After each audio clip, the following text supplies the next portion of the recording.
Good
afternoon. Good afternoon, ma'am. Good afternoon, ma'am. Good afternoon. Good afternoon, ma'am. Good afternoon, ma'am.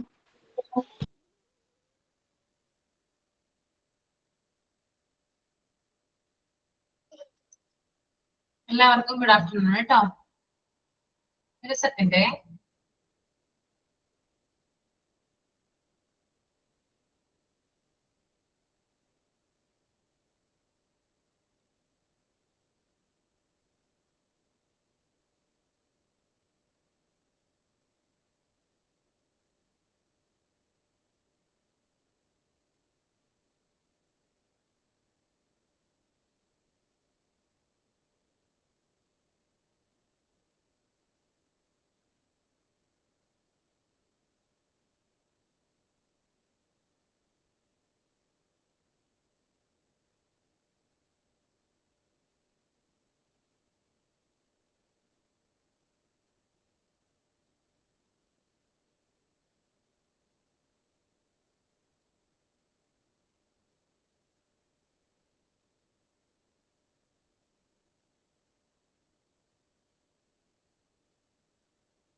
എന്താ മിസ്സേ ഒരു സങ്കടം?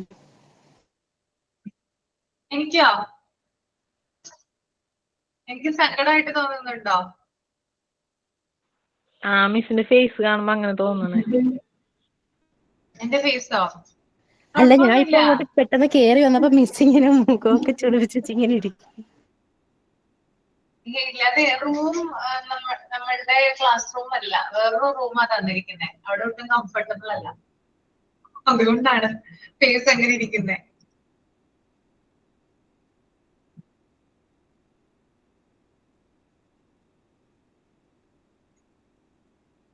എല്ലാരും ഭക്ഷണമൊക്കെ കഴിച്ചോ?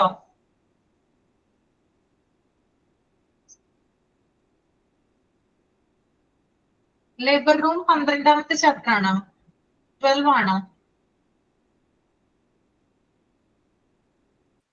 ആ മിസ്സേ 12 ആണ്.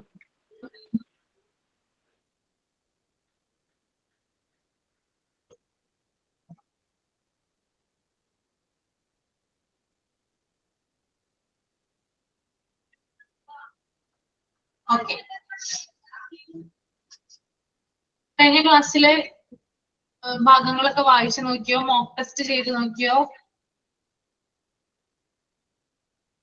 കിട്ടുന്നുണ്ടല്ലോ?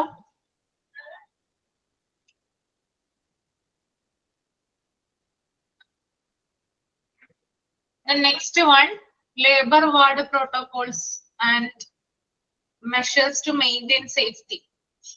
അത് രണ്ടും ഒന്ന് റീഡ് ചെയ്യുക. റീഡ് ചെയ്തതിന് ശേഷം തമ്പ് ചെയ്യുക കേട്ടോ.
Good afternoon, Prasida.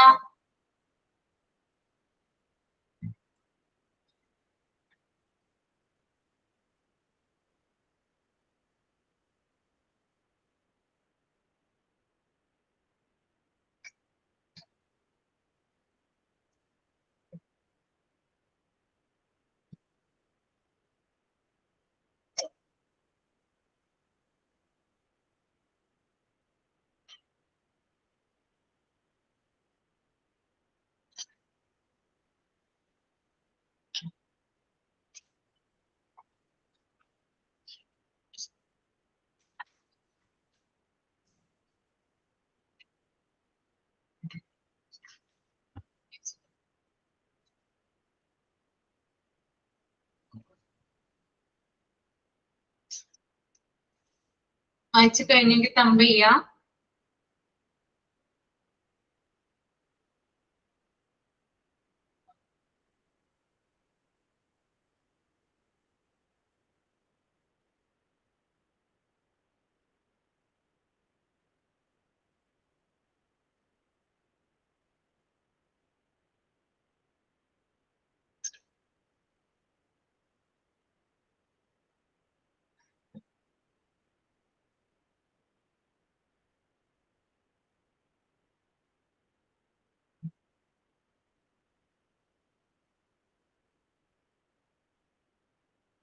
ഓക്കെ, നോക്കാം.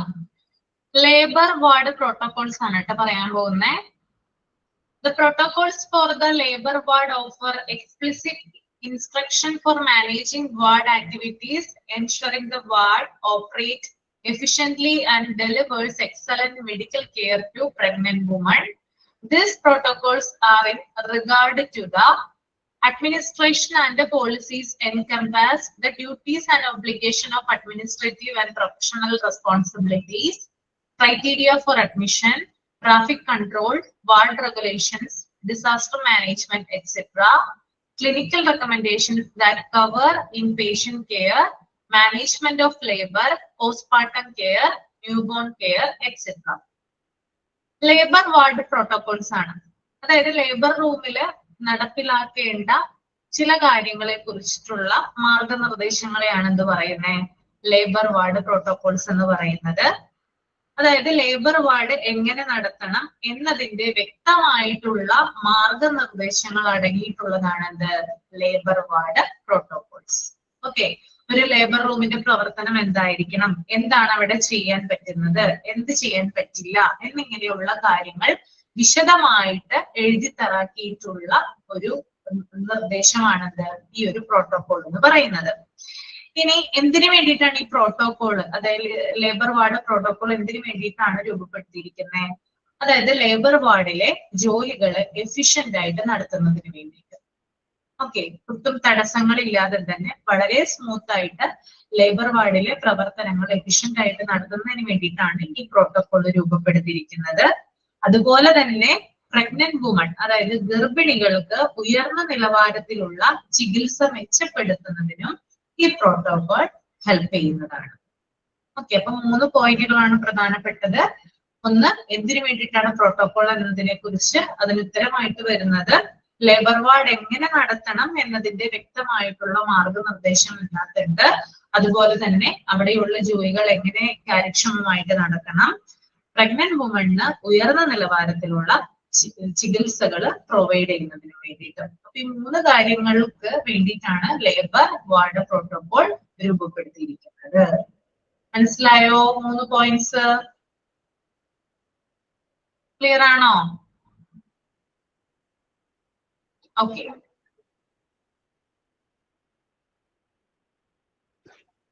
രണ്ട് പോയിന്റുകളായിട്ട്, അതായത് ആ പ്രോട്ടോകോൾസിൽ വരുന്ന ചില കാര്യങ്ങൾ 2 പോയിന്റുകളിലായിട്ട് പറഞ്ഞിട്ടുണ്ട്. ഫസ്റ്റ് പോയിന്റ് നമുക്കൊന്ന് നോക്കാം. Administration and policies and compares the duties and obligation of administrative and professional responsibilities, criteria for admission, traffic control, ward regulations, disaster management, etc. അതായത് ലേബർ റൂമിന്റെ കാര്യക്ഷമമായിട്ടുള്ള പ്രവർത്തനത്തിനായി പോളിസീസ് ആൻഡ് റെഗുലേഷൻസ് നിർബന്ധമാണ്. ഓക്കെ, അതായത് ഒരു labour room കാര്യക്ഷമമായിട്ട് പ്രവർത്തിക്കണമെങ്കിൽ policies ഉണ്ടായിരിക്കണം, regulations ഉണ്ടായിരിക്കണം. അതായത് കുറേയധികം നിയമങ്ങളും നിയന്ത്രണങ്ങൾക്കും വിധേയമായിട്ടായിരിക്കണം ലേബർ റൂം പ്രവർത്തിക്കേണ്ടത്. അതിൽ തന്നെ ആ പ്രോട്ടോകോളിൽ തന്നെ വരുന്ന ചില കാര്യങ്ങളുണ്ട്. അതായത് സ്റ്റാഫിന്റെ ജോലി, അതായത് ഏതൊക്കെ സ്റ്റാഫുകൾക്ക് എന്തൊക്കെ ജോലികളാണ് ലേബർ റൂമിൽ കൊടുത്തിരിക്കുന്നത്. അതുപോലെ പേഷ്യന്റ് അഡ്മിഷനുമായി ബന്ധപ്പെട്ട നിയമങ്ങൾ, ഏതൊക്കെ പേഷ്യൻസിനെയാണ് അവിടെ എന്താ പറയാ എൻ്റർ ചെയ്യാനായിട്ട് സാധിക്കുക, ആർക്കൊക്കെയാണ് ലേബർ റൂമിൽ കടക്കാനായിട്ട് പ്രവേശിക്കാനായിട്ട് കഴിയുക, ഇത്തരത്തിലുള്ള കാര്യങ്ങളൊക്കെ പ്രോട്ടോകോളിൽ പറയുന്നതാണ്. പിന്നെ വാർഡിന്റെ ചട്ടങ്ങൾ, അതായത് വാർഡുമായി ബന്ധപ്പെട്ടിട്ടുള്ള ചില നിയമങ്ങള്.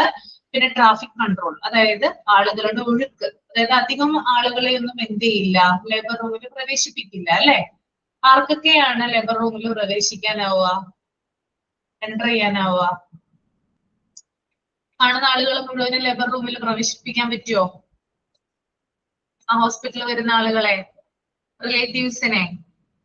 ഇല്ല അല്ലെ, പറ്റില്ല. ആർക്കൊക്കെയാ? പ്രഗ്നന്റ് വുമണിന് എൻ്റർ ചെയ്യാം. പിന്നെ ഡോക്ടർ, അതുപോലെ അതുമായി ബന്ധപ്പെട്ട ലേബർ റൂമുമായി ബന്ധപ്പെട്ട് പ്രവർത്തിക്കുന്ന സ്റ്റാഫുകൾ, വേണമെങ്കിൽ ബർത്ത് പാർട്ട്ണർക്കും ജീവിത പങ്കാളിക്കും അല്ലെ, ലൈഫ് പാർട്ട്ണർക്കും ഹസ്ബൻഡിനും എന്ത് ചെയ്യാം, കയറാനായിട്ടുള്ള സ്വാതന്ത്ര്യമുണ്ട്. അപ്പൊ ഇത്രയും ആളുകൾക്കൊക്കെയാണ് എന്ത് ചെയ്തിരിക്കുന്നത്, ലേബർ റൂം അലോ ചെയ്ത് കൊടുത്തിരിക്കുന്നത്. അപ്പൊ ട്രാഫിക് കൺട്രോൾ ആർക്കൊക്കെയാണ് അതിനകത്ത് എൻ്റർ ചെയ്യാനായിട്ട് അവകാശമുള്ളത് എന്നുള്ള വ്യക്തമായിട്ടുള്ള രേഖ ലേബർ റൂം പ്രോട്ടോകോളിലുണ്ട്. അതുപോലെ തന്നെ ഡിസാസ്റ്റർ മാനേജ്മെന്റ്, ദുരന്ത നിവാരണം, അതായത് എന്തെങ്കിലും അപകടം, എന്തെങ്കിലും ആക്സിഡന്റ്, എന്തെങ്കിലും അപകടങ്ങൾ ലേബർ റൂമിൽ സംഭവിക്കുകയാണെങ്കിൽ അതുമായി ബന്ധപ്പെട്ട് എന്തൊക്കെ നടപടിക്രമങ്ങൾ ചെയ്യാം എന്നുള്ള കാര്യവും വ്യക്തമായിട്ട് അതില് പറഞ്ഞിട്ടുണ്ട്. ഓക്കെ, നമുക്കറിയാം പ്രസവ സമയത്തൊക്കെ ചിലപ്പോ എന്താ പറയാ പ്രഗ്നന്റ്, അതായത് ആ ഡെലിവറി ചെയ്യുന്ന സമയത്ത് ചിലപ്പോ സ്ത്രീ മരിച്ചെന്നിരിക്കാം, അല്ലെങ്കിൽ കുട്ടിക്ക് എന്തെങ്കിലും അപകടങ്ങൾ ഉണ്ടായെന്നിരിക്കാം, അല്ലെങ്കിൽ ഏതെങ്കിലും ഒരു തരത്തിൽ എന്തെങ്കിലും എമർജൻസി അല്ലെങ്കിൽ ഏതെങ്കിലും ഒരു അപകടം ഉണ്ടായിക്കഴിഞ്ഞാല് അതിനെ പ്രിവെന്റ് ചെയ്യുന്നതിനുള്ള നടപടിക്രമങ്ങളും ഇതിനകത്ത് പറഞ്ഞു വെച്ചിട്ടുണ്ട്, ലേബർ വാർഡ് പ്രോട്ടോകോളിൽ പറഞ്ഞിട്ടുണ്ട്. ഓക്കെ, അപ്പൊ പ്രോട്ടോകോളിൽ പറഞ്ഞിരിക്കുന്ന കാര്യങ്ങൾ എന്തൊക്കെയാണ്? സ്റ്റാഫിന്റെ ജോലിയുണ്ട്, അതുപോലെ പേഷ്യന്റ് അഡ്മിഷൻ ലോസ്, അതുപോലെ തന്നെ വാർഡിന്റെ ചട്ടങ്ങളുണ്ട്, ട്രാഫിക് കൺട്രോൾ ഉണ്ട്, ഡിസാസ്റ്റർ മാനേജ്മെന്റ്. ക്ലിയർ അല്ലേ? ആദ്യത്തെ പോയിന്റ് ഓക്കെ ആണോ?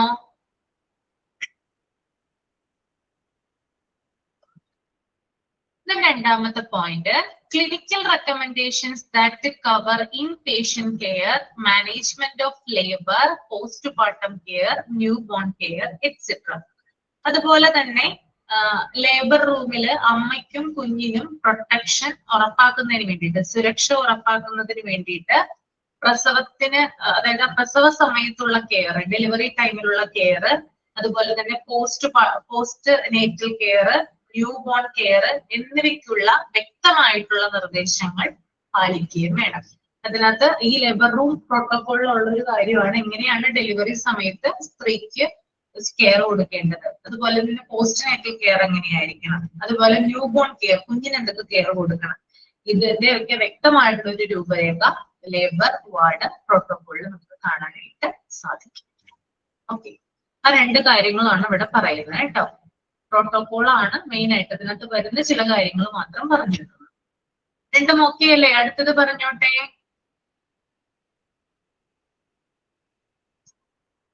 Next, labor table is one of the crucial tools and equipment used in the delivery room.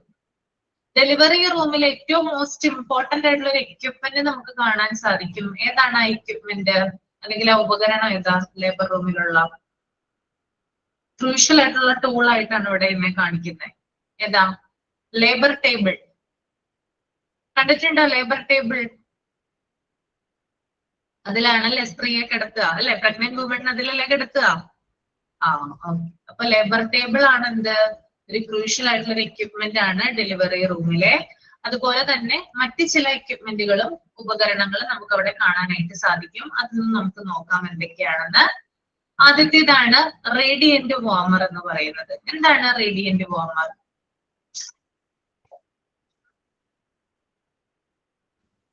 ആർക്കെങ്കിലും അറിയാമോ റേഡിയന്റ് വാർമർ?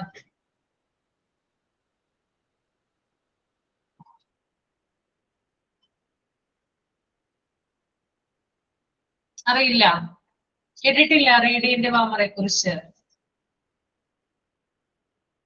അതായത് ന്യൂ ബോൺ ബേബീസിന് ചൂട് നിലനിർത്താൻ വേണ്ടിയിട്ട് ഉപയോഗിക്കുന്ന ഉപകരണമാണെന്ത്? റേഡിയന്റ് വാർമർ എന്ന് പറയുന്നത്. ഓക്കെ, അതായത് പിറന്ന് വീഴുന്ന കുഞ്ഞിന് ടെമ്പറേച്ചർ, അതായത് ചൂട് കൊടുക്കാൻ വേണ്ടിയിട്ട് ഉപയോഗിക്കുന്ന, അത് മെയിൻറ്റെയിൻ ചെയ്യാൻ വേണ്ടിയിട്ട് ഉപയോഗിക്കുന്ന ഉപകരണമാണ് റേഡിയന്റ് വാർമർ. കേട്ടിട്ടുണ്ടോ? ചില കുട്ടികൾ നമുക്കറിയാം ചൂടിൽ കിടത്തിയിരിക്കുകയാണെന്ന് പറയാറുണ്ട് അല്ലെ? ഒരു ചെറിയ തൊട്ടില് പോലത്തെ ഒരു സംഭവം കണ്ടിട്ടുണ്ടോ? ഞാൻ പിക്ചർ അടുത്ത ക്ലാസ്സിൽ ഞാൻ പിക്ചർ കാണിച്ചു തരാം കേട്ടോ. ഇന്ന് എനിക്ക് ഇടാൻ സാധിച്ചിട്ടില്ല, അടുത്ത ക്ലാസ്സിൽ എന്തായാലും കാണിച്ചു തരാം പിക്ചർ. ഓക്കെ, അപ്പൊ നിങ്ങൾ കണ്ടിട്ടുണ്ടാവും, മൂവീസിലൊക്കെ ചിലപ്പോൾ കണ്ടിട്ടുണ്ടാവും, നേരിട്ട് കാണാൻ പറ്റിയില്ലെങ്കിൽ കൂടി അല്ലെ? ചൂടിൽ കിടക്കുക എന്ന് പറയും അല്ലെ ചില. അതായത് ലേബർ റൂമിലും ഈ ഉപകരണം ഉപയോഗിക്കാറുണ്ട്. മാത്രമല്ല NICU ഉണ്ട്, അവിടെയും ഈ ഉപകരണം ഉപയോഗിക്കാറുണ്ട് കേട്ടോ. ഓക്കെ, ഗൂഗിൾ ചെയ്താൽ മതിയെങ്കിലും മതി. ഓക്കെ, നിങ്ങൾ തന്നെ ഗൂഗിൾ ചെയ്ത് സെർച്ച് ചെയ്ത് കണ്ടുപിടിച്ചോളൂ കേട്ടോ. റേഡിയന്റ് വാർമർ എന്താണെന്ന് അപ്പൊ മനസ്സിലാകും. അപ്പൊ കുഞ്ഞിനെ ചൂട് നിലനിർത്തുന്നതിന് വേണ്ടിയിട്ട് ഉപയോഗിക്കുന്ന ഉപകരണമാണ് എന്ത്? Radiant warmer. അപ്പൊ അതൊന്ന് എഴുതിയെടുത്തോളൂ. നോട്ട് തരട്ടെ?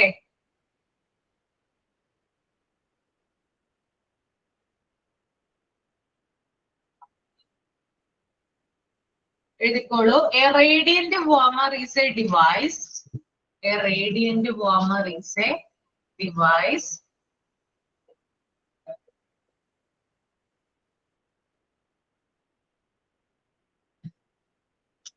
used to maintain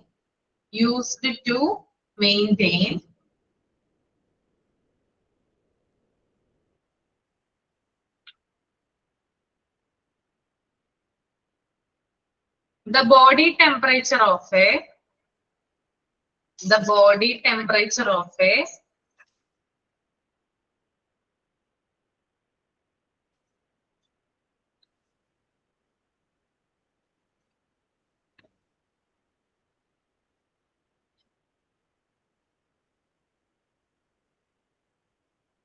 newborn baby.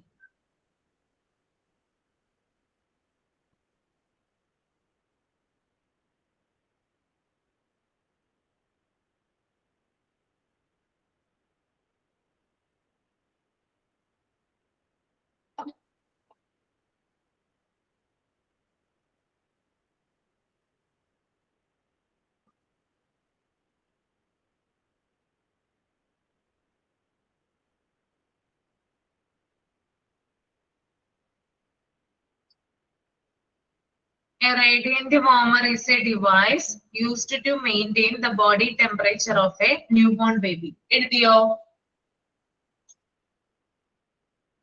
അപ്പൊ ഈ റേഡിയന്റ് വാർമർ ഉപയോഗിക്കുന്നത് പല സാഹചര്യങ്ങളിലാണ്. നമുക്കറിയാം ഈ എന്താ പറയാ മാസം തികയാതെ പ്രസവിക്കാന്ന് പറയില്ലേ, ഇല്ലേ? 7th മന്തിലും 8th മന്തിലും ഒക്കെ 6th മന്തിലും ഒക്കെ അങ്ങനെയുള്ള ബേബീസിന് ഇത് ഉപയോഗിക്കാറുണ്ട്. Premature, yes. പിന്നെ അതുപോലെ തന്നെ വേറൊരു എന്ന് പറഞ്ഞാല് ലോ വെയിറ്റ് ആയിട്ടുള്ള, അണ്ടർ വെയിറ്റ് ആയിട്ടുള്ള കുട്ടികളുണ്ട്. അതായത് തീരെ വെയിറ്റ് കുറഞ്ഞിട്ടുള്ള കുഞ്ഞുങ്ങളുണ്ട്, പ്രസവത്തെ തുടർന്ന് തീരെ വെയിറ്റ് കുറഞ്ഞിട്ടുള്ള കുഞ്ഞുങ്ങളുണ്ട്. അപ്പോ അത്തരത്തിലുള്ള കുഞ്ഞുങ്ങൾക്കും ഇത് ഉപയോഗിക്കുന്നുണ്ട്. പിന്നെ അതുപോലെ തന്നെ ജനിച്ച ഉടനെ തന്നെ എന്തെങ്കിലും പ്രശ്നങ്ങളുള്ളവര്, ശാരീരികമായിട്ടുള്ള പ്രശ്നങ്ങൾ, എന്തെങ്കിലും റെസിസിറ്റേഷന്റെ പ്രശ്നമോ അങ്ങനെ എന്തെങ്കിലും പ്രോബ്ലംസ് ഉള്ള കുഞ്ഞുങ്ങളെയും ഇതിൽ വെക്കാറുണ്ട്. റേഡിയന്റ് വാർമർ അവർക്കും ഉപയോഗിക്കാറുണ്ട്. അപ്പൊ ഇങ്ങനെ പല കാരണങ്ങൾ കൊണ്ടും റേഡിയന്റ് വാർമർ എന്ത് ചെയ്യുന്നുണ്ട്, കുഞ്ഞുങ്ങളിൽ യൂസ് ചെയ്യുന്നുണ്ട് കേട്ടോ. ഓക്കെ, അപ്പൊ റേഡിയന്റ് വാർമർ ഓക്കെ ആണോ? അടുത്തത് പറഞ്ഞോട്ടെ. മഞ്ഞ കളർ, യെല്ലോയിഷ് കളർ ഉണ്ടെങ്കിൽ, യെല്ലോ കളർ ഉണ്ടെങ്കിൽ മഞ്ഞപ്പിണ്ടെന്ന് പറയും അല്ലെ, അങ്ങനെയുള്ള കുഞ്ഞുങ്ങളെ ഇതിൽ ഉപയോഗിക്കാറുണ്ട് കേട്ടോ. അത് അവർക്കും ഹെൽപ്പ് ചെയ്യുന്നതാണ്.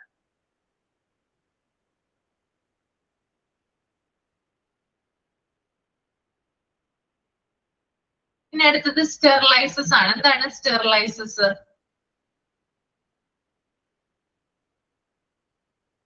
അണുവിമുക്തമാക്കാനായിട്ട് ഉപയോഗിക്കുന്ന ഉപകരണങ്ങളാണ് അല്ലെ.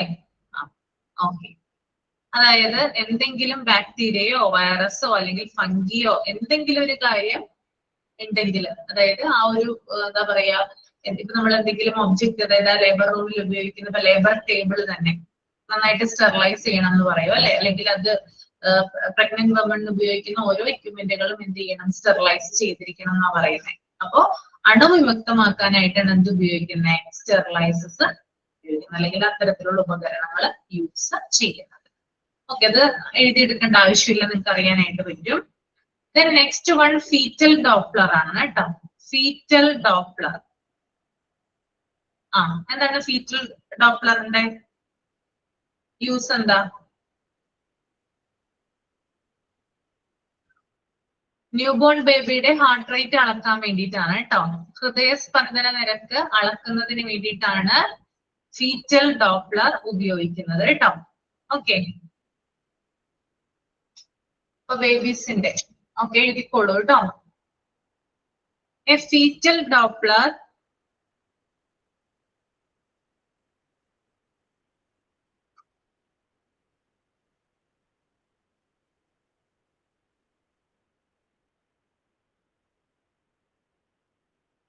is a ultrasound device.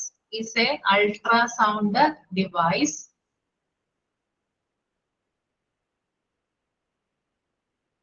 used to detect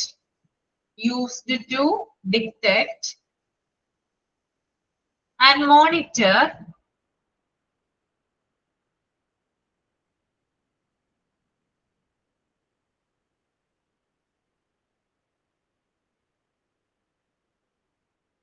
the fetal heart rate,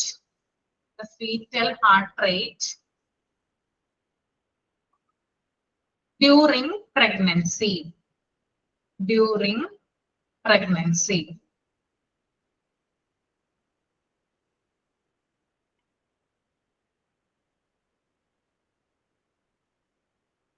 അപ്പോ കുഞ്ഞിന്റെ ഹാർട്ട് റേറ്റ് ഒന്നുകൂടി പറയാം.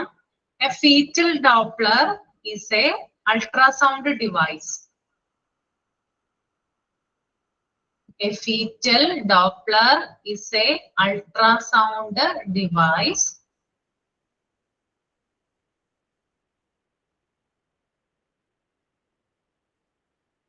used to detect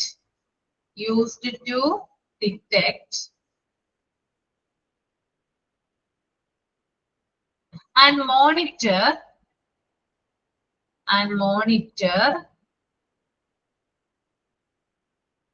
the fetal heart rate heart rate during pregnancy. Okay, അപ്പൊ കുഞ്ഞിന്റെ ഹാർട്ട് റേറ്റ് അളക്കുന്നതിന് വേണ്ടിയിട്ടാണ് ഫീറ്റൽ ഡോപ്ലർ ഉപയോഗിക്കുന്നത്. അപ്പൊ റേഡിയന്റ് വാർമർ ഓക്കെ അല്ലേ, ക്ലിയർ അല്ലേ, മനസ്സിലായില്ലേ? സ്റ്റെറിലൈസസ് മനസ്സിലായി അല്ലേ? അപ്പൊ ഫീറ്റൽ ഡോപ്ലറും ക്ലിയർ ആയി.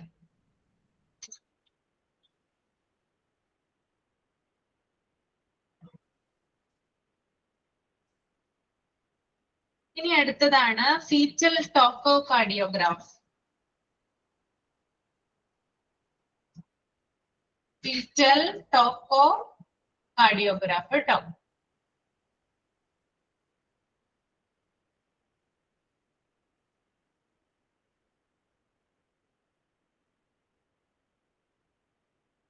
അതെന്താണ് ഫീറ്റൽ ടോക്കോകാർഡിയോഗ്രാഫ് എന്ന് പറയുന്നത്?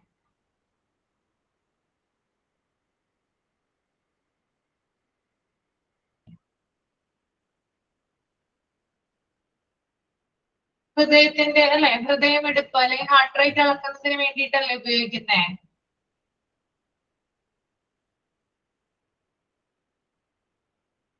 ഹാർട്ട് റേറ്റ് അളക്കുന്നതിനും അതുപോലെ തന്നെ പ്രസവ സമയത്തൊക്കെ അല്ലെങ്കിൽ അതിനു മുമ്പ് പ്രഗ്നന്റ് വുമൺ ഉണ്ടാകുന്ന കോൺട്രാക്ഷൻസ്, യൂട്ടറിൻ കോൺട്രാക്ഷൻസ് അറിയുന്നതിന് വേണ്ടിയിട്ടാണ് ഫീറ്റൽ ടോക്കോകാർഡിയോഗ്രാഫ് ഉപയോഗിക്കുന്നത് കേട്ടോ. അപ്പൊ അത് എഴുതി എടുത്തോളൂ, അപ്പൊ നിങ്ങൾക്ക് മനസ്സിലാകും. A fetal tachocardograph is a device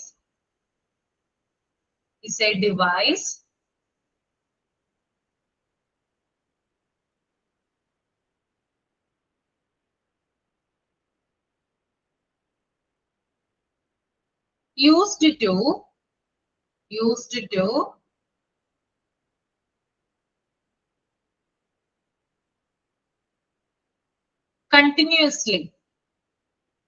continuously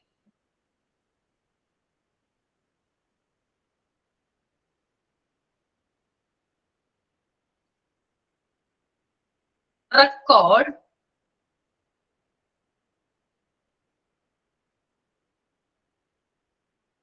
fetal heart rate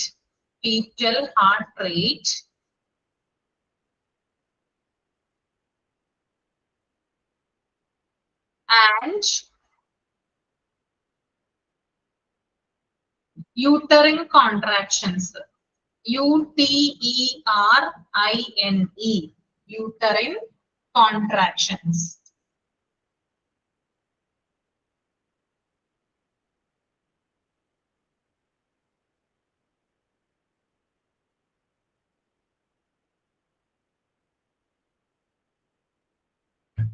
okay, അപ്പൊ കുഞ്ഞിന്റെ ഹൃദയമിടിപ്പ് അളക്കാനും അതുപോലെ തന്നെ കോൺട്രാക്ഷൻസ് പരിശോധിക്കുന്നതിനും വേണ്ടിയിട്ടാണ് ഈ ഒരു ഫീറ്റൽ ടോക്കോകാർഡിയോഗ്രാഫ് ഉപയോഗിക്കുന്നത്.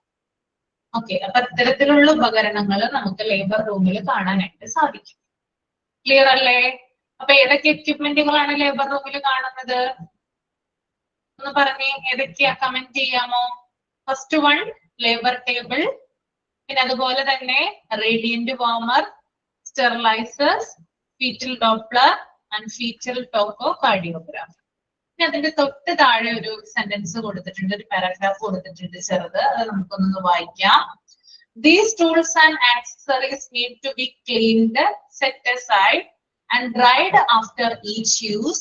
All labor room equipment must be in a good functioning order and be prepared for usage according to staff.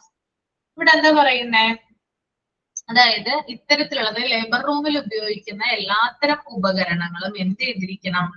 വൃത്തിയായി സൂക്ഷിക്കണം, ക്ലീൻ ചെയ്തിരിക്കണം. മാത്രമല്ല അത് വ്യത്യസ്ത സ്ഥലങ്ങളിലായിട്ടാണ് അത് അറേഞ്ച് ചെയ്യേണ്ടത്. ഇത്തരത്തിൽ വൃത്തിയായിട്ട് ഉപയോഗിക്കുന്ന ഉപകരണങ്ങള് ഉണക്കി സൂക്ഷിക്കണം എന്നാണ് പറയുന്നത്. അതായത് നമ്മൾ ഡ്രൈ ചെയ്യണം, അതായത് ഏത് ഉപകരണം എടുത്തു കഴിഞ്ഞാലും അത് കഴുകി വൃത്തിയാക്കി ഉണക്കി വേണം എന്ത് ചെയ്യാൻ? സൂക്ഷിക്കാൻ. ഓക്കെ, ഇപ്പൊ നമ്മൾക്കറിയാം ലേബർ, അതായത് അമ്മയും കുഞ്ഞും ഉള്ള ഒരു വീട്ടില് കുഞ്ഞിന് ഉപയോഗിക്കുന്ന എല്ലാ സാധനങ്ങളും എന്ത് ചെയ്യാറുണ്ട്? നമ്മൾ വൃത്തിയായിട്ട് കഴുകി ഉണക്കി നീറ്റായിട്ട് വെക്കാറുണ്ട് അല്ലെ? ചെറിയ കുഞ്ഞുങ്ങളൊക്കെ ഉള്ള വീടുകളാണെങ്കിൽ അങ്ങനെ ചെയ്യാറില്ലേ? അതുപോലെ തന്നെ ആശുപത്രിയിൽ ഇപ്പോ ഡെലിവറിയോടനുബന്ധിച്ച് ആശുപത്രിയിൽ പോകാൻ ഇരിക്കുന്ന, അതായത് ഇപ്പോ എന്താ പറയാ, ഡെലിവറി ഡേറ്റ് അടുത്തിരിക്കുന്ന സ്ത്രീകളൊക്കെ ഉണ്ടെങ്കിൽ ആ സമയത്ത് എന്ത് ചെയ്യാറുണ്ട്? വീട്ടിലെ ആളുകൾ, അതായത് മുതിർന്ന സ്ത്രീകളൊക്കെ ഇത്തരത്തിലുള്ള ഡ്രസ്സുകളും മറ്റുമൊക്കെ എന്ത് ചെയ്യാറുണ്ട്? അതായത് കഴുകി ഉണക്കി വൃത്തിയാക്കിയാണ് സെപ്പറേറ്റ് ആയിട്ട് വെക്കുന്നത്. അതുപോലെ തന്നെ ഇവിടെയും ചെയ്യണം. ലേബർ റൂമിൽ എന്തൊക്കെ ഉപകരണങ്ങൾ, എന്തൊക്കെ സാധനങ്ങൾ ഉപയോഗിക്കുന്നുണ്ടോ അതൊക്കെ കഴുകി വൃത്തിയാക്കി വേണം സൂക്ഷിച്ചു വെക്കാൻ. അത് സെപ്പറേറ്റ് ആയിട്ട്, അതായത് വ്യത്യസ്തമായിട്ട് അത് അറേഞ്ച് ചെയ്യുകയും വേണം. പിന്നെ അവിടെയുള്ള എല്ലാ എക്യുപ്മെന്റുകളും സ്റ്റാഫുകൾക്ക് ഉപയോഗിക്കാൻ പറ്റുന്ന രീതിയിൽ അറേഞ്ച് ചെയ്യണം. ഓക്കെ, ലേബർ റൂമിൽ പ്രത്യേകമായിട്ടുള്ള സ്റ്റാഫുകൾ ഉണ്ടാവുമല്ലോ, അപ്പൊ അവർക്ക് ഉപയോഗിക്കാൻ പറ്റുന്ന രീതിയിലായിരിക്കണം എന്ത് ചെയ്യേണ്ടത്?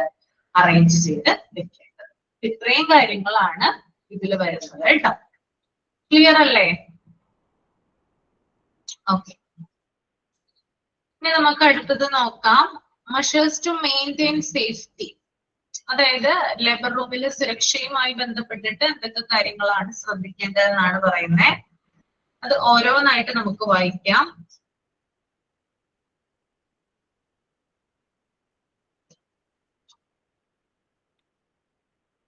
ഒരു സെക്കൻഡേ.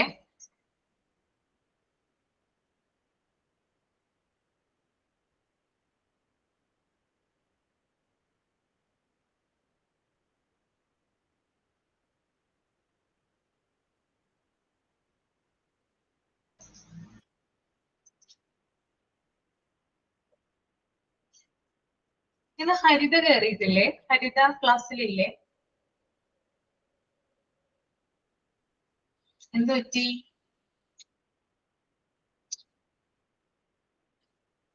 അനക്കൊന്നും കേൾക്കുന്നില്ല, അതാണ്. എന്താ ചിരിക്കുന്ന എല്ലാവരും? അറിയില്ല അല്ലേ? ഇന്നലെ കയറിയായിരുന്നോ? ഇന്നലെ ഉണ്ടായിരുന്നോ? ഉണ്ടായിരുന്നു. എന്തെങ്കിലും അത്യാവശ്യം ഉണ്ടാവും, അതായിരിക്കും. ഓക്കെ, നമുക്ക് നോക്കാം.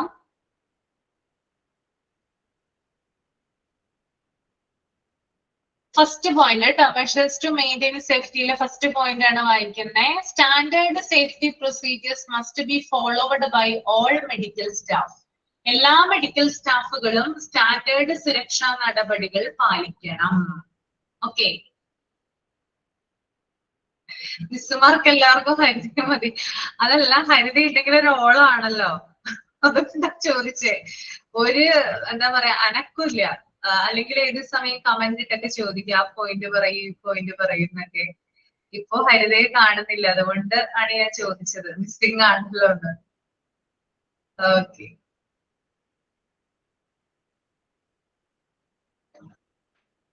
ഓക്കെ. ഇപ്പൊ ഫസ്റ്റ് പോയിന്റ് എന്താ? Standard safety procedure must be followed by all medical staff. എല്ലാ മെഡിക്കൽ സ്റ്റാഫുകളും എന്ത് ചെയ്യണം? സ്റ്റാൻഡേർഡ് സുരക്ഷാ നടപടികൾ പാലിച്ചിരിക്കണം എന്ന് പറയുന്നുണ്ട്.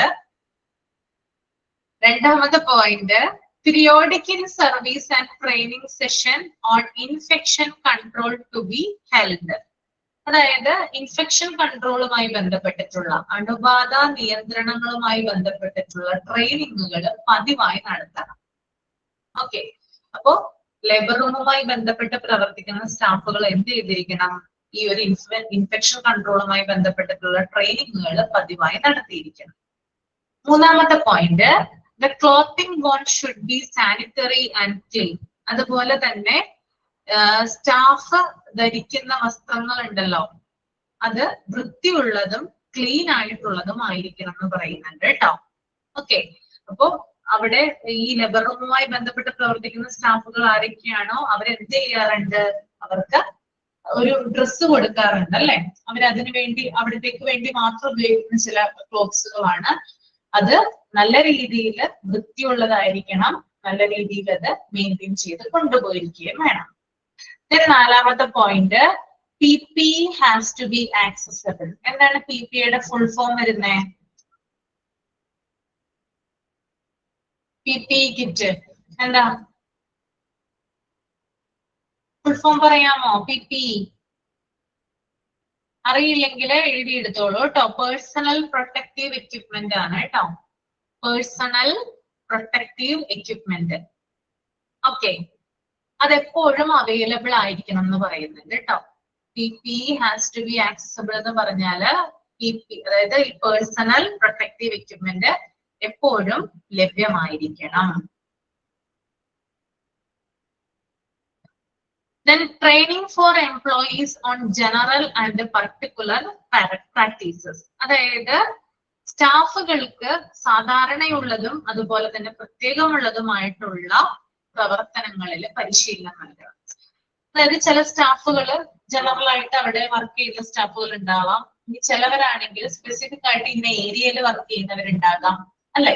അപ്പൊ അത്തരത്തിലുള്ള സ്റ്റാഫുകൾക്ക് നോർമൽ ആയിട്ടുള്ള ട്രെയിനിങ്ങും കൊടുക്കണം, അതുപോലെ തന്നെ സ്പെസിഫിക് ആയിട്ടുള്ള പ്രത്യേകമായിട്ടുള്ള ട്രെയിനിങ്ങും കൊടുത്തിരിക്കണം.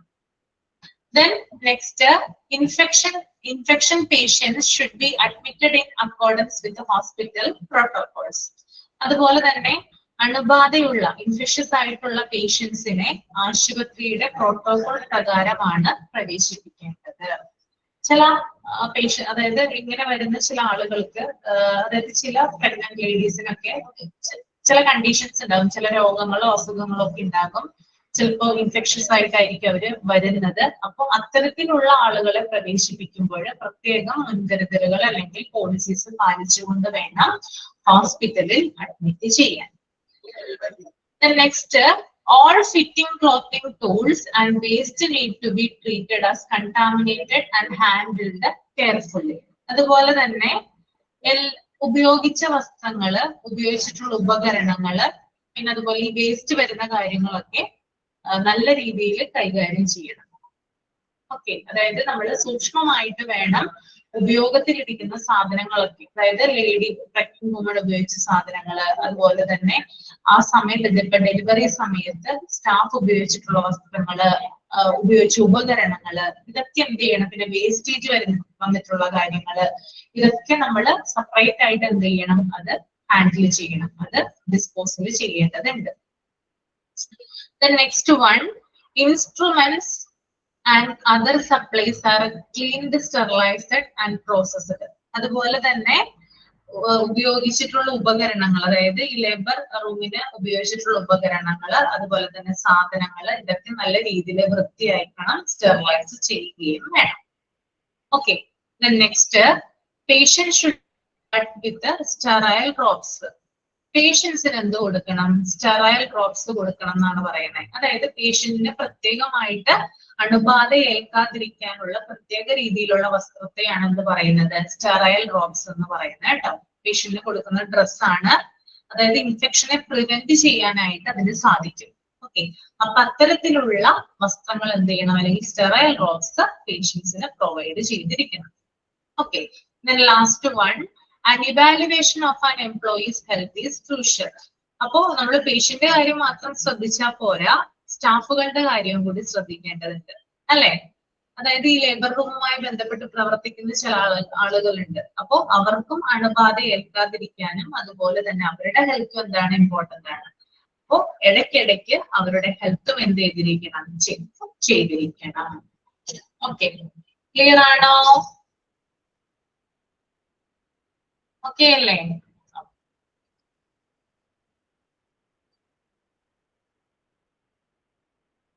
Next, standard precautions in labour റൂമും അതുപോലെ തന്നെ ക്ലീനിങ് ആൻഡ് ഡിസിൻഫെക്ടിങ്, ആ ഒരു ഭാഗവും ഒന്ന് വായിക്കുക കേട്ടോ, റീഡ് ചെയ്തോളൂ.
വായിച്ചു കഴിയുമ്പോ തമ്പ് ചെയ്യാം.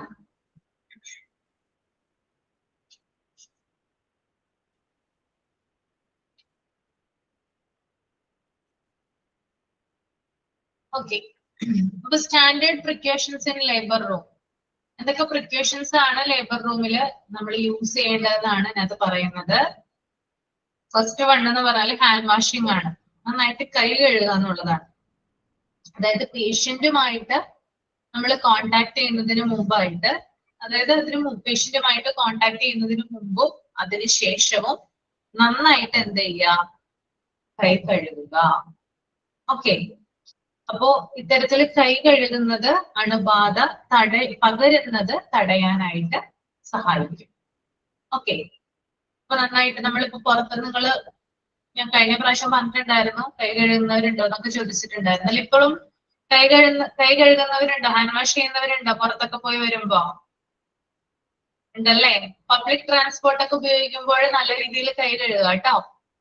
അല്ലാതെ തന്നെയും കഴുകാൻ നമ്മൾക്ക് കാണാൻ പറ്റാത്ത അനേക കണക്കിന് എന്താ പറയാ രോഗാണുക്കള് നമ്മുടെ ചുറ്റിനുണ്ട്, നമുക്കത് കാണാനായിട്ട് സാധിക്കില്ലെന്ന് മാത്രമേ ഉള്ളൂ, അല്ലെ? അപ്പോ പുറത്തു പോയി വരുമ്പോ കൃത്യമായിട്ട് കൈ കഴുകിയിട്ടൊക്കെ വേണം എന്ത് ചെയ്യാൻ, ഭക്ഷണമൊക്കെ കഴിക്കാനായിട്ട്. ഓക്കെ, അപ്പൊ നമ്മളും അത് ശ്രദ്ധിക്കേണ്ട കാര്യമാണ്. അപ്പോ ഇൻഫെക്ഷൻ ഒരു വിധത്തില് നമ്മുടെ കൈയാണ്, ശരിക്കും പറഞ്ഞാല് നമ്മുടെ കയ്യിലാണ് ഇത്തരത്തിലുള്ള അണുക്കളൊക്കെ പറ്റി പിടിച്ചിരിക്കുക, അല്ലെ? നമ്മൾ എവിടെയെങ്കിലും തൊടുമ്പോഴല്ലേ ആവുന്നേ. ഇപ്പൊ നമ്മളൊരു ബസ്സിൽ യാത്ര ചെയ്തു എന്ന് വിചാരിക്കുക, ബസ്സിന്റെ കമ്പിയിലൊക്കെ നമ്മൾ കയറി പിടിക്കും, അല്ലെ? അപ്പൊ ഇവിടേക്ക് ഈ സാധനം ഇരിപ്പുണ്ടാകും, നമ്മൾ എന്ത് ചെയ്യും, അതിനെ എടുത്തുകൊണ്ട് വീട്ടിലോട്ട് വരും. ഓക്കെ, ഇങ്ങനെ വീട്ടിലോട്ട് വരുമ്പോൾ ചിലപ്പോ നമ്മൾ കൈ കഴുകിയിട്ടുണ്ടാവില്ല, കൈ കഴുകാതിരിക്കും ഭക്ഷണം കഴിക്കുന്നത്. അപ്പൊ നേരെ അത് ഉള്ളിലോട്ട് പോകും. അതുപോലെ തന്നെ നമ്മൾ എന്ത് ചെയ്യും, മുഖത്തോട്ട് നമ്മുടെ ഫേസിലോട്ട് കൈ കൊണ്ടുപോകും, ഇല്ലേ? പലരും അങ്ങനെ ചെയ്യാറില്ലേ? പുറത്തൊക്കെ പോയി വരുന്ന സമയത്ത് എവിടെയെങ്കിലും ഒക്കെ കയറി പിടിച്ചിട്ട് എന്ത് ചെയ്യും, ഫേസിൽ ഈ കൈ കൊണ്ടുപോകും. അപ്പൊ നേരെ നമ്മുടെ മൂക്കിന്റെ അങ്ങോട്ട് പോകും, അത് ഉള്ളിലോട്ട് കയറി പോകും, പിന്നെ വായുടെ ഭാഗത്ത് കൊണ്ടുപോകും. അപ്പൊ ഇങ്ങനെയൊക്കെയാണ് എന്ത് ചെയ്യുന്നത്, ഈ ഇൻഫെക്ഷൻ ഉണ്ടാകുന്നത് പെട്ടെന്ന് തന്നെ. ഇപ്പൊ നമുക്ക് ജലദോഷം, പനി മുതലായിട്ടുള്ള കാര്യങ്ങളൊക്കെ അങ്ങനെയാ ഉണ്ടാകുന്നത്. അപ്പോ നമ്മൾ എന്ത് ചെയ്യണം, നന്നായിട്ട് കൈ കഴുകണം. കൈ കഴുകി കഴിഞ്ഞാല് ഒരു 98% സക്സസ് ആയി എന്നാണ്. അതായത് നമുക്ക് ആ ഇൻഫെക്ഷനിൽ നിന്ന് നമുക്ക് പ്രിവെന്റ് ചെയ്യാനായിട്ട് സാധിക്കും. ഓക്കെ, അപ്പോ ആശുപത്രികളില് പേഷ്യന്റുമായിട്ട് നമ്മൾ ഇന്ററാക്ട് ചെയ്യുന്നതിന് മുമ്പും അതിന് ശേഷവും എന്ത് ചെയ്തിരിക്കണം, കൈ നല്ല രീതിയിൽ കഴുകിയിരിക്കണം. ഓക്കെ, ഇനി രണ്ടാമത്തെ പോയിന്റ് എന്ന് പറയുന്നത് വിയറിംഗ് പ്രൊട്ടക്റ്റീവ് ക്ലോത്തിങ്. എന്താണ്? അതായത് പ്രൊട്ടക്ട് ചെയ്യുന്ന വസ്ത്രങ്ങൾ ധരിക്കുക എന്നുള്ളതാണ്. ഇത്തരത്തിൽ അണുബാധ ഏൽക്കാതിരിക്കാനായിട്ട് എന്ത് ചെയ്യണം, ഇൻഫെക്ഷൻ കിട്ടാതിരിക്കുന്നതിന് വേണ്ടിയിട്ട് പ്രൊട്ടക്റ്റീവ് ആയിട്ടുള്ള ഡ്രസ്സുകൾ ധരിക്കുക. അതെന്തൊക്കെയാ വരിക? അതിനകത്ത് ഗ്ലൗസ് വരും, അതുപോലെ തന്നെ മാസ്ക് വരും, ഗൗണ്, ഏപ്രൺ, ഇത്തരത്തിലുള്ള വസ്ത്രങ്ങളൊക്കെ ധരിച്ചിട്ട് വേണം എന്ത് ചെയ്യാൻ, രോഗിയുമായിട്ട് ഇന്ററാക്ട് ചെയ്യാൻ. പിന്നെ അതുപോലെ തന്നെ ഈ പ്രൊട്ടക്റ്റീവ് ക്ലോത്ത് ഉപയോഗിക്കുന്നതിലൂടെ ബ്ലഡ്, ബോഡി ഫ്ലൂയിഡ്സ് എന്നിവയുമായിട്ടുള്ള ക്ലോസ് കോണ്ടാക്ട് ഒഴിവാകും, അല്ലെ?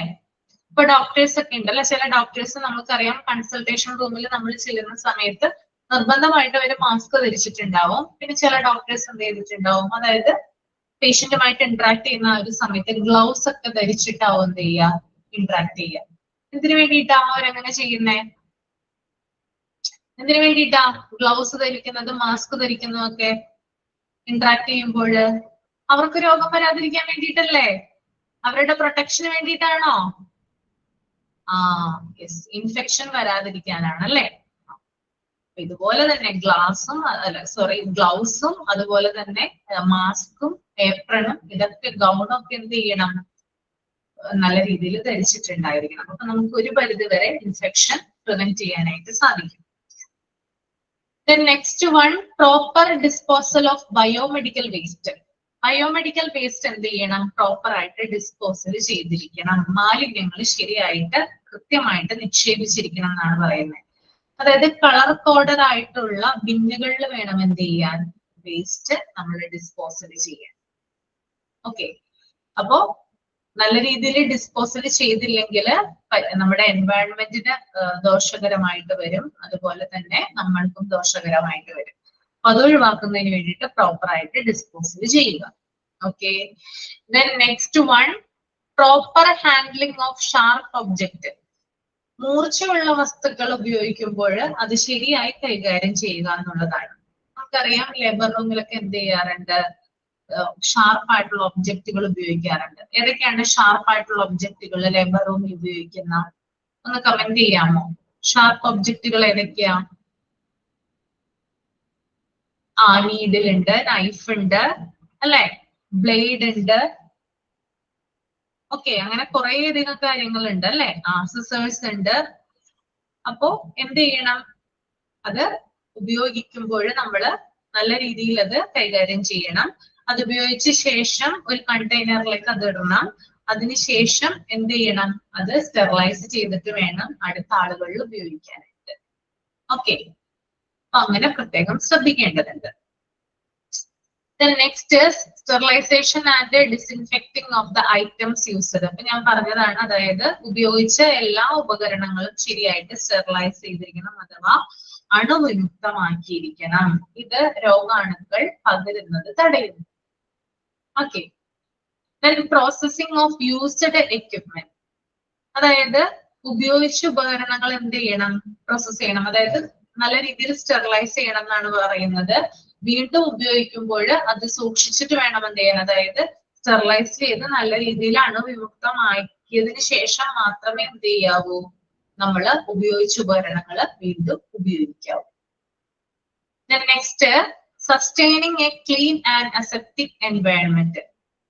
അതായത് നല്ല വൃത്തിയുള്ളതും അതുപോലെ തന്നെ അണുവിമുക്തവുമായിട്ടുള്ള ഒരു അന്തരീക്ഷം നിലനിർത്തണം. അതിനു വേണ്ടിയിട്ട് ലേബർ റൂം എന്ത് ചെയ്യണം, വൃത്തിയായിട്ട് സൂക്ഷിക്കണം. ഡെലിവറി ടേബിൾ വൃത്തിയായിട്ട് സൂക്ഷിക്കണം. അതുപോലെ തന്നെ അതിന്റെ ഫ്ലോറ്, സർഫേസ്, ഇതൊക്കെ എന്ത് ചെയ്തിരിക്കണം, വൃത്തിയായിട്ട് സൂക്ഷിച്ചിരിക്കണം. ഓക്കെ, അപ്പൊ ഇത്രയും കാര്യങ്ങളാണ് ഇതിൽ നോക്കേണ്ടത്, സ്റ്റാൻഡേർഡ് പ്രിക്കോഷൻസ് ഇൻ ലേബർ റൂമിൽ വരുന്നത്. ഓക്കെ, ക്ലിയർ ആണോ? ഓക്കെ ആണോ?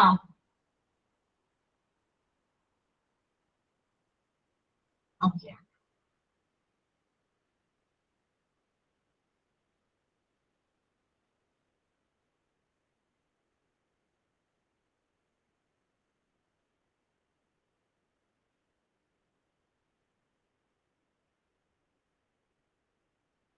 ഓക്കെ, ഞാൻ മൈക്ക് ഓൺ ചെയ്യാം. എന്തെങ്കിലും ഡൗട്ട് ഉണ്ടെങ്കിൽ ചോദിച്ചോളൂ കേട്ടോ.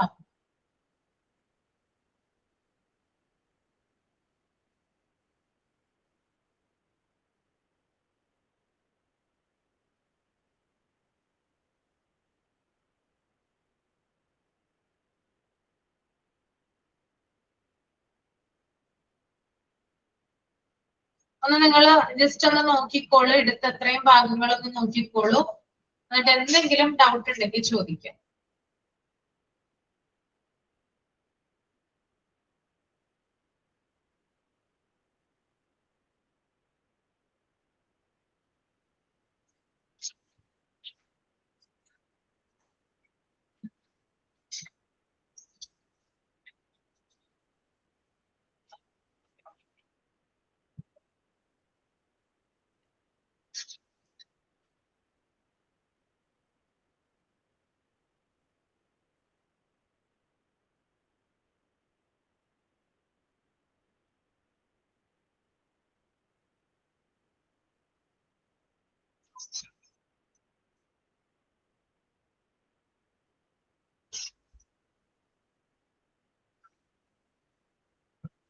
ഓക്കെ, പറയാം.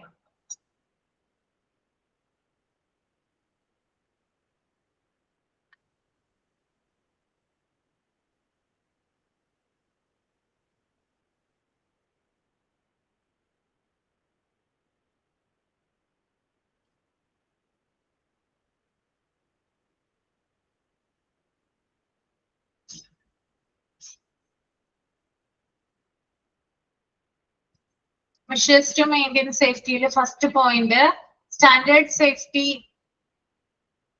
പറയാം. Standard safety procedures must be followed by all medical staff. First point, എല്ലാ മെഡിക്കൽ സ്റ്റാഫും സ്റ്റാൻഡേർഡ് സുരക്ഷാ നടപടികൾ പാലിക്കണം എന്നാണ്. രണ്ടാമത്തെ പോയിന്റ്, അതായത് അവിടെയുള്ള സ്റ്റാഫുകൾ, ലേബർ റൂമിൽ പ്രവർത്തിക്കുന്ന സ്റ്റാഫുകൾ അണുബാധ നിയന്ത്രണം അഥവാ ഇൻഫെക്ഷൻ കൺട്രോളുമായി ബന്ധപ്പെട്ടിട്ടുള്ള ട്രെയിനിങ്ങുകൾ പതിവായിട്ട് നടത്തണം എന്ന് പറയുന്നുണ്ട്. മൂന്നാമത്തത്, അവിടെയുള്ള സ്റ്റാഫുകൾ വൃത്തിയുള്ളതും അതുപോലെ തന്നെ നല്ല രീതിയിൽ പ്രൊട്ടക്റ്റഡ് ആയിട്ടുമായിട്ടുള്ള ഡ്രസ്സുകൾ ധരിക്കണം. അതുപോലെ PPE അത് എപ്പോഴും ലഭ്യമായിരിക്കണം എന്നുകൂടി പറയുന്നുണ്ട്. പിന്നെ അതുപോലെ തന്നെ സ്റ്റാഫുകൾക്ക് ജനറൽ ആയിട്ടും അതുപോലെ സ്പെസിഫിക് ആയിട്ടുള്ള ട്രെയിനിങ്ങുകൾ കൊടുത്തിരിക്കണം. അതായത് ഓരോ സ്റ്റാഫുകൾക്കും ഇന്ന മേഖല അല്ലെങ്കിൽ ഇന്ന ഏരിയ ചിലപ്പോൾ തിരിച്ചിട്ടുണ്ടാവും. അപ്പൊ അവർക്ക് വേണ്ടിയിട്ട് പർട്ടിക്കുലർ ആയിട്ടുള്ള ട്രെയിനിങ്ങുകൾ കൊടുത്തിരിക്കണം, അല്ലാതെ ജനറൽ ആയിട്ടുള്ള ട്രെയിനിങ്ങുകൾ കൊടുത്തിരിക്കണം. പിന്നെ അതുപോലെ തന്നെ ഇൻഫെക്ഷ്യസ് ആയിട്ടുള്ള പേഷ്യൻസിനെ കൊണ്ടുവരുമ്പോൾ, അതായത് അണുബാധ ഏറ്റിട്ടുള്ള പേഷ്യൻസിനെ കൊണ്ടുവരുന്ന സമയത്ത് അവരെ പ്രത്യേക പ്രോട്ടോകോൾ പ്രകാരമാണ് അഡ്മിറ്റ് ചെയ്യേണ്ടത്. Okay, then next one, all fitting clothing, tools and waste need to be treated as contaminated and handled carefully. അതുപോലെ തന്നെ എല്ലാ തരത്തിലുള്ള വസ്ത്രങ്ങൾ, പിന്നെ വേസ്റ്റ് വരുന്ന, അതായത് ഉപയോഗിച്ചിട്ടുള്ള ഉപകരണങ്ങൾ, വേസ്റ്റ് വരുന്ന കാര്യങ്ങൾ ഒക്കെ നല്ല രീതിയിൽ ഹാൻഡിൽ ചെയ്തിരിക്കണം, കൈകാര്യം ചെയ്തിരിക്കണം. പിന്നെ അവിടെ ഉപയോഗിക്കുന്ന ഉപകരണങ്ങള്, മറ്റ് സാധന സാമഗ്രികളൊക്കെ നല്ല രീതിയിൽ സ്റ്റെറിലൈസ്ഡ് ചെയ്തിരിക്കണം. പിന്നെ പേഷ്യൻസിന് സ്റ്റെറൈൽ റോബ്സ് കൊടുത്തിരിക്കണം, അതായത് പ്രത്യേക രീതിയിൽ അണുബാധ ഏൽക്കാതിരിക്കാനുള്ള വസ്ത്രം കൊടുത്തിരിക്കണം. പിന്നെ അവിടെ വർക്ക് ചെയ്യുന്ന സ്റ്റാഫുകളുടെ ഹെൽത്ത് കൂടി നോക്കേണ്ടതുണ്ട്. അത്രയും കാര്യങ്ങളാണ് മെഷേഴ്സ് ടു മെയിൻറ്റെയിൻ സേഫ്റ്റിയിൽ പറയുന്നത് കേട്ടോ. ക്ലിയർ ആണോ? ചോദിച്ച ആള്? ക്ലിയർ ആണ് miss. Okay,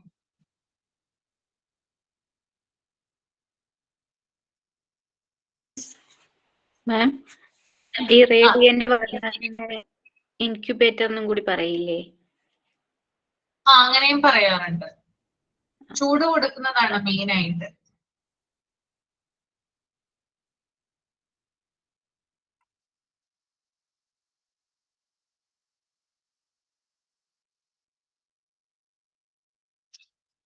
labour ward പ്രോട്ടോകോൾസിൽ main ആയിട്ട് ലേബർ റൂമിന്റെ കാര്യക്ഷമമായിട്ടുള്ള നടത്തിപ്പിനുള്ള പോളിസീസ് റെഗുലേഷൻസ് ആണ് പറഞ്ഞിരിക്കുന്നത്. അതിനകത്ത് സ്റ്റാഫിന്റെ ജോലി എന്തൊക്കെയാണെന്ന് പറഞ്ഞിട്ടുണ്ട്.